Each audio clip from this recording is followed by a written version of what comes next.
ഇന്ന് മറ്റൊരു വീഡിയോയുമായി എത്തിയിരിക്കുന്നു. ഇന്ന് പറയാൻ പോകുന്നത് ഒരു ഡെസ്ക്ടോപ്പിൻ്റെ ഇതാണ്. ഈ ഡെസ്ക്ടോപ്പ് ഓണാകുന്നില്ല, ഇതിൻ്റെ പവർ സ്വിച്ച് ഓണാകുന്നില്ല. ഇത് രണ്ടും കണക്ട് ഇത് റീസ്റ്റാർട്ടിൻ്റെയും ഇത് പവറിൻ്റെയാണ്. ഇത് പക്ഷേ ഓണാകുന്നില്ല. നമുക്കൊന്ന് ഇത് ചെക്ക് ചെയ്യാവുന്ന. ഇതിൻ്റെ ഇവിടെ സ്വിച്ച് ഉണ്ട്, പക്ഷേ അതും ഓണാകുന്നില്ല. അത് കാരണം നമുക്കൊന്ന് ചെക്ക് ചെയ്യാം.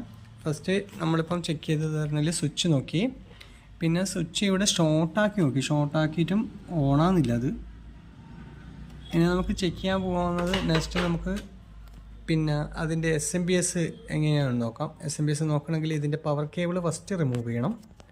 ഇതിൻ്റെ പവർ കേബിൾ നമുക്ക് ഒന്ന് ഡിസ്കണക്ട് ചെയ്യാം.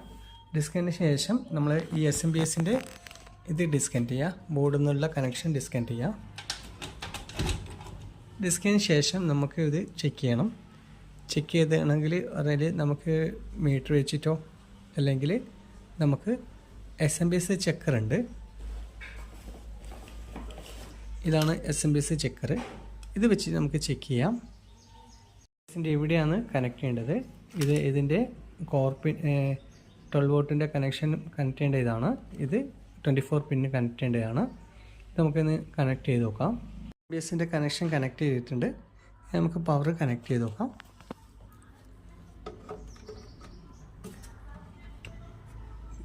പവർ കണക്ട് ചെയ്തു, പക്ഷേ ഇതൊന്നും കറക്റ്റ് വർക്കിംഗ് കണ്ടീഷൻ ഉണ്ടെങ്കിൽ ഈ ലൈറ്റൊക്കെ ബ്ലിങ് ചെയ്യും, ഓരോ വോൾട്ടേജും കാണിക്കും, ലൈറ്റും കാണിക്കും. പക്ഷേ ഇത് ഒന്നുമില്ല. ഇതിപ്പം SMPS ഡെഡായി കിടക്കുന്നതാണ്.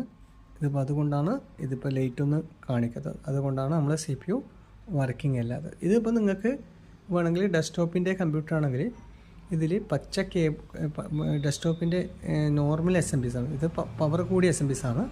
നോർമൽ SMPS ആണെങ്കിൽ ഇതിൻ്റെ അകത്ത് കണക്ഷൻ ഉണ്ടാവും. ഒരു പച്ച കേബിളും ഒരു കറുപ്പ് കേബിളും കണക്ട് ചെയ്ത് കഴിഞ്ഞെങ്കിൽ നിങ്ങൾക്ക് രണ്ട് ഷോർട്ടായി കഴിഞ്ഞെങ്കിൽ നിങ്ങൾക്ക് SMPS വർക്കിംഗ് കണ്ടീഷനാണോ നോക്കാം. ഇപ്പം നമ്മൾ ഈ ഇങ്ങനത്തെ ഒരു ടെസ്റ്റർ ഉണ്ടായതുകൊണ്ട് ഇത് ടെസ്റ്റ് ചെയ്യുന്നു, ഇങ്ങനെ ടെസ്റ്റ് ചെയ്യുന്നു പറഞ്ഞിട്ടാണ് നിങ്ങൾക്ക് കാണിച്ചു തരുന്നത്.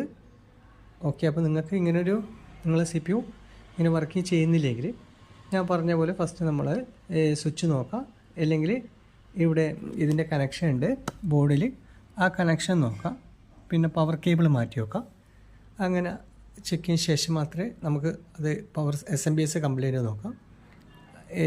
ഇങ്ങനെയാണ് നമ്മൾ നോർമലി ഒരു CPU വർക്ക് ചെയ്യുന്നില്ലെങ്കിൽ നോക്കൽ. Okay, thank you.